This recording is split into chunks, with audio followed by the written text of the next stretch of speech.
Hello, ഇന്ന് നല്ലൊരു പറ്റീര് പറ്റി കേട്ടോ. മീൻകാരൻ നന്നായിട്ട് അങ്ങ് തേച്ച്.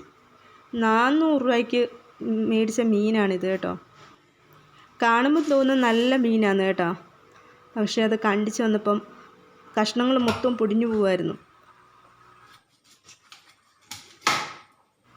കുറേ നാൾ കൂടി കൊണ്ടുവന്ന ചൂരയാണ് കേട്ടോ. അത് കൊണ്ടുവന്നപ്പോഴും ഇങ്ങനെയായി. അങ്ങനെ 400 രൂപ വെള്ളത്തിൽ പോയി.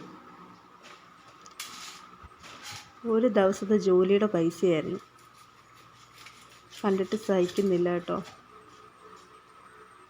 കണ്ടോ, അത് കണ്ടിച്ച് വരുമ്പം തന്നെ കാണുമ്പോൾ തന്നെ നിങ്ങൾക്ക് മനസ്സിലാവുമല്ലോ. കഷ്ണങ്ങളാണെങ്കിൽ പൊടിഞ്ഞു പോവുമായിരുന്നു.